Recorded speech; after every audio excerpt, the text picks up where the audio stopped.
Edson, better known as Dico, is a humble boy from São Paulo. To help his family, he works shining shoes, but whenever he has free time, he dedicates himself to his true passion, soccer. One day, he and his younger brother Zoka are playing with a ball made from rags when they accidentally fall into a pile of mud. When they get home, their mother Celeste scolds them and tells them they should focus on their studies instead of wasting time playing soccer. She hates the idea of her sons pursuing the sport because their father, Dondino, once dreamed of becoming a professional player, but ended up working as a janitor at a hospital. Even so, Edson can't stay away from soccer. During the 1950 World Cup, he listens to the broadcast of the final from the roof of a bar. Inside, Dondino follows the game on the radio as Brazil and Uruguay are tied 1-1. Unfortunately, near the end of the match, Uruguay scores, and Brazil loses the chance to win its first World Cup. Later, Edson finds his father still upset about the defeat and promises that one day he will win a World Cup for Brazil. Dondino is happy to hear this, but soon changes his mind and repeats Celeste's advice. Edson should stay away from soccer and focus on his studies. The next morning, Celeste takes Edson with her to help with some housework and leaves him waiting in the kitchen. Shortly afterward, Jose, her employer's son, arrives with a group of friends and announces that there will be a youth soccer cup in Bao. They look at a newspaper article explaining that Santos Football Club is organizing the tournament to find new players for its junior team. Edson gets excited and says he wants to participate because he dreams of becoming as famous as Bill Vasco's goalkeeper. However, he accidentally says the wrong name and calls him Pelé, causing Jose and his friends to laugh at him. Edson tries to stand up for himself, but his mother soon appears and tells him to behave because she could lose her job. Even so, once Jose leaves the kitchen, Edson grabs the newspaper ad and goes looking for his friends so they can enter the tournament together. After forming their team, they begin competing against other youth squads on 2 open fields. Edson quickly shows his natural talent, helping his team move forward in the competition. However, Jose's team, the Kings, is considered the favorite to win. To make things worse, Jose constantly makes fun of Edson and his friends because they don't even have uniforms or proper soccer shoes. Tired of being the target of everyone's jokes, the boys come up with a way to make some money when they see a train unloading bags of peanuts. The 4 friends grab some of the bags and run back to their neighborhood. Later, Edson and his friends sell the peanuts and shine shoes, hoping to save enough money to buy soccer cleats. But when Jose and his teammates show up nearby, they start teasing Edson again, calling him Pelé. Furious, Edson slaps him, and the 2 boys start fighting in the middle of the street while Dondino watches from a distance. Later, Edson returns home with a bruise on his mouth. When Celeste asks what happened, he lies and says he got into a fight at school. Furious, she says she'll speak to his teacher about it. But Dondino already knows the truth and decides to handle the situation himself. The next day, Dondino tells his son that he supports his decision to dedicate himself to soccer, but he needs to control his anger and stop getting into fights. Edson promises to listen. A few hours later, it's time for the Youth Cup final. Edson and his friends have only managed to buy used soccer shoes, while Yuri makes their uniforms from pieces of curtains. Finally, the teams are called onto the field, but when Edson's name is announced, Jose has told the announcer to call him Pelé and says their team is called the Barefoot Ones. Despite his father's advice, Edson wants to confront Jose, but his friends hold him back because they don't want to get kicked out of the tournament. The announcer then introduces Waldemar de Brito, a famous player at the time who has come to scout players for Santos. The game begins and the Kings immediately take control. They easily dominate the Barefoot Ones, and within just a few minutes the score is 6-0. Jose starts teasing Edson again, calling him Pelé. Overcome with anger, Edson runs toward him. But then from the stands he spots his father and remembers his advice. After calming himself down, Edson takes off his cleats and says he can play better without them. The second half begins, and when Edson receives the ball, he remembers how he used to play back home, following the Brazilian style known as ginga. With this style, he moves freely around the field, sending the ball between his opponent's legs, touching it with his shoulder and controlling it with his chest. His incredible skills amaze the crowd, and Edson finishes the play by scoring a goal for the Barefoot Ones. His friends are inspired by him and also take off their uniforms and old cleats, deciding to give everything they have. The team quickly finds its rhythm, and the Barefoot Ones score 5 goals in a row, bringing the game much closer. Unfortunately, the second half ends before they can complete the comeback, and the Kings win the competition by just 1 goal. Still, the result is almost forgotten when the crowd begins chanting Pelé's name after seeing Edson's incredible talent. After the game, Waldemar de Brito approaches Dondino and gives him his card, offering Edson a chance to play for Santos. But before Edson can speak to his father, he notices the peanut carriers arriving on the field looking for the boys who stole their bags. Edson runs away with his friends into the woods, but heavy rain suddenly begins to fall, separating them. During the escape, Thiago trips and twists his ankle. Edson pulls him into a small tunnel so they can hide. The two boys wait for the peanut carriers to leave, but the rain becomes heavier, causing a landslide. Edson manages to escape, but Thiago gets trapped and struggles to breathe. Edson calls for help, and the porters rush over to rescue his friend. Unfortunately, they arrive too late and Thiago doesn't survive. His body is brought back to the neighborhood, and Edson breaks down in front of his mother, blaming himself for losing his friend. He promises to give up soccer and focus on his studies because he believes that if he hadn't stolen the peanuts to buy soccer shoes, none of this would have happened. After Edson falls asleep, Celeste returns to the room, and Dondino gives her the card he received from Waldemar de Brito. However, she decides to put it aside and asks her husband to take Edson to work with him at the hospital. The next day, Edson starts helping his father, but Dondino realizes that his son deserves something better than spending his life cleaning dirt at the hospital. So during their breaks, he secretly teaches Edson how to control a ball using pieces of fruit. His goal is to help the boy stop relying only on strength and instead learn to play with more skill.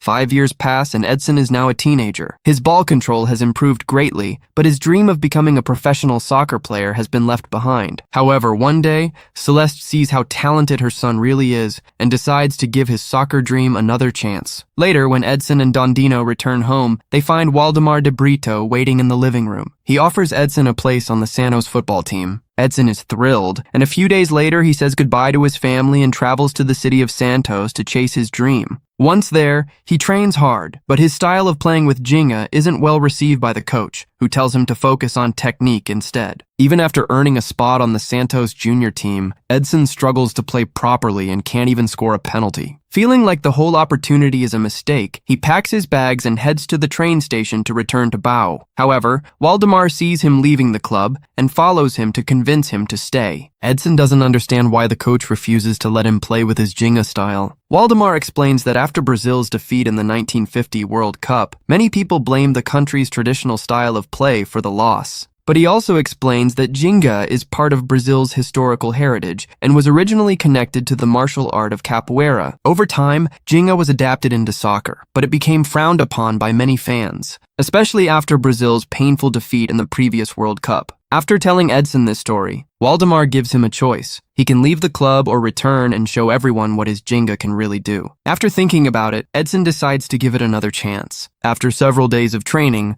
Santos organizes a match between the professional and junior teams. During the first half, things go badly for the junior squad, which falls behind 3-0. Edson's technical style isn't working, so he gathers his courage and returns to the field, following the lessons his father taught him. As soon as he receives the ball, Edson starts dribbling past the opposing players with smooth movements, sending the ball between the legs of anyone who gets in his way. Then with the ball in the air, he jumps and scores with a bicycle kick into the corner of the goal. Everyone applauds his performance except the coach, who calls him over afterward. Edson apologizes for disobeying his instructions, but instead of scolding him, the coach tells him to keep using this style in future games. Over the next few months, Edson moves from the junior team to the professional squad, showing off his skills and scoring goals in every game. His incredible dribbling, ball control, and ability to score quickly make him famous throughout Brazil. At just 16 years old, Edson is already being considered for the Brazilian national team. He returns to Bau to reunite with his family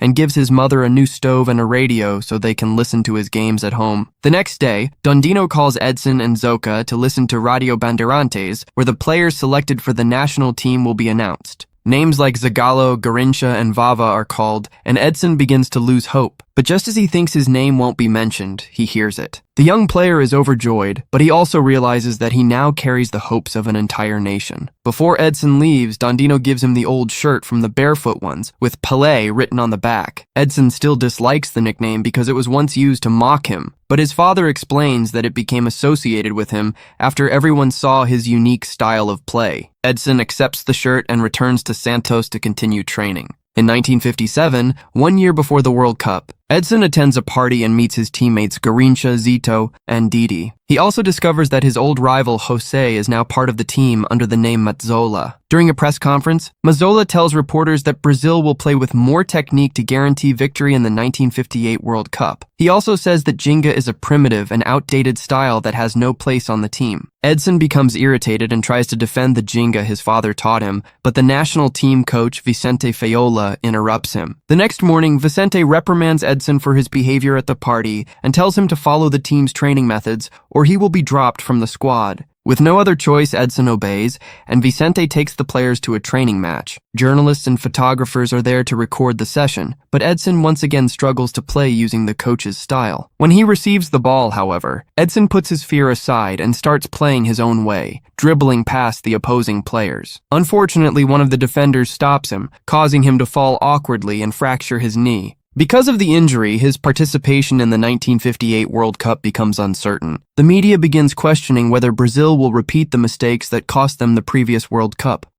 Sometime later, the World Cup finally begins, and the Brazilian team travels to Sweden with Edson still recovering from his injury. With the help of doctors, he goes through a difficult treatment while watching his teammates play on television. Fortunately, Brazil wins its opening match against Austria 3-0, but the second game against England ends in a 0-0 draw. The media starts considering Brazil one of the weaker teams in the group, and now the team must face the Soviet Union in a decisive match. To make things worse, the game against England leaves 3 Brazilian players injured, including Mazzola, who had been chosen as the team's striker. Meanwhile, back in Bao, Dondino watches the news at a bar. The journalist announces that Mané Garrincha has been selected to replace Didi, while Edson Nascimento will replace Mazzola as the striker. The news makes Dondino extremely proud, but on the day of the match, Edson is overwhelmed by nerves and becomes sick in the bathroom. Vicente tells him to get his head straight, because Brazil needs this victory, while the doctor warns him to protect his injured knee, since another serious injury could end his career. Edson finally enters the field, but the crowd greets him with boos. Nobody believes that an injured 17-year-old can bring Brazil victory. After the national anthems, the game begins and Edson is immediately overcome with nerves. To make matters worse, the Soviet team plays aggressively, and the young player struggles to stay on his feet under the pressure. The Brazilian fans grow tense, but their doubts turn into hope when Garrincha finds an opening in the defense and passes to Vava. The striker scores, and in the second half, he adds another goal to give Brazil a 2-0 victory. Despite the win, Edson's performance isn't very impressive, attracting more criticism from the media and fans. Still, Brazil keeps advancing and reaches the semi-finals where they face France. Mazzola is still injured, so Edson remains in the starting lineup. But once again, he struggles with his passes and has trouble dealing with the French defense. With the score tied 2-2, the team returns to the locker room. Edson approaches Mazzola and asks him to return to the game because he feels like he's only hurting the team. Instead, Mazzola tells him that Pelé has always been more talented because of his unique way of moving and playing, which has always amazed the fans. He encourages Edson to bring that style back and use his talent to win the game. Motivated by his words, Edson returns to the field. During a French throw-in, he moves forward and controls the ball with his chest. He looks around and sees that all his teammates are tightly marked, so he decides to attack on his own. With incredible skill, Edson gets past the defense and makes a backheel pass to Garrincha, who runs into the penalty area. When Garrincha crosses the ball back, Edson controls it with his first touch, sends it between 2 French players, and scores with a volley. But Edson isn't finished. Brazil attacks again, and he lifts the ball before shooting into the net for another goal. With the match almost over, Edson starts another attack, fools a defender, and passes to Vava. The striker returns the ball, and the 17-year-old shoots into the corner of the goal, completing a 5-2 victory. Edson has finally discovered his own style of play. He celebrates by jumping and punching the air, a gesture that would later become one of his trademarks. Now only one game remains to decide the World Cup champion. Brazil will face the host nation, Sweden. During a press conference, the 2 teams meet with reporters to answer questions and make their predictions. But the Swedish coach begins provoking the Brazilians, calling their team disorganized and acting as if victory is already guaranteed. Vicente is offended by the comments, but instead of arguing, he simply leaves the room. The media quickly spreads the story that Brazil is an inferior team with almost no chance of winning the cup against the host nation. The news hurts the team's morale. The next morning, Edson gathers the players for a warm-up. At first, none of them are in the mood, but Mazzola joins in and turns it into a game, challenging everyone to see who can keep the ball in the air the longest. Soon, the Brazilian players are having fun inside the hotel, juggling and passing the ball around. At one point, Edson accidentally knocks over the sugar on one of the tables and apologizes to the guest sitting there who has a very familiar face. After their little game, the team gathers in the locker room. Suddenly, Coach Vicente walks in, and everyone assumes he's about to scold them for what they did at the hotel. But instead, the coach tells them he's impressed by the talent they've shown so far. Even though he had focused on more technical training, he now understands that Ginga is the Brazilian way of playing soccer, and the team should trust it. He asks the players to give everything they have in the final and to complete one last training session before the big game. The next morning, the day of the World Cup final arrives. This time, Brazil will play in blue uniforms. Before getting dressed, Edson decides to wear the old shirt his friends made for him underneath his uniform. For the first time, he fully accepts the nickname Pelé. All of Brazil is waiting for the match, including Celeste. She has always become nervous whenever her son plays and usually avoids watching his games. But this time, she turns on the radio Edson gave her and waits for the start of the final between Brazil and Sweden. Both teams take the field and the referee blows the whistle. Brazil immediately takes possession, but the Swedish players keep a close eye on Pelé. After a bad pass from Garrincha, Sweden takes the ball and starts a dangerous attack inside the Brazilian area. The Swedish fullback crosses toward the striker, but he misses the header, and the ball goes out for a goal kick. Goalkeeper Gilmar takes the kick, and Pelé controls the ball. But at that moment, a Swedish defender hits him with a heavy foul. The referee lets play continue, allowing Sweden to attack again. Less than 4 minutes into the match, Sweden scores the opening goal. Fear spreads across Brazil, as nobody wants to experience another defeat like the one in 1950. But as soon as the game restarts, Pelé gives everything he has. He passes to Garrincha, who races into the Swedish area before sending the ball back to Pelé. Instead of shooting, Pelé fakes his attempt and lets the ball roll toward Vava, who finishes the play and makes it 1-1. Sweden immediately tries to attack again, but Gilmar makes the save and quickly sends the ball forward. Pelé gets possession and passes to Vava, who finds Garrincha. Garrincha dribbles past a Swedish defender and crosses the ball into the area, where Vava finishes the play with another goal. Brazil is now leading, and the Swedish team can only watch as the Brazilians put on an incredible display of soccer while the whole world witnesses history being made. But Pelé isn't done yet. He receives the ball, flicks it over a defender with a sombrero, and scores with a first-time shot. The game continues, and Pelé later sets up another goal, passing the ball to Zagallo, who scores Brazil's fourth. Back in Bao, Dondino watches the match with his friends at the bar. He becomes emotional as he sees his son finally achieving the dream they once talked about. Sweden manages to score again and reduce the lead, but Brazil remains in control. Near the end,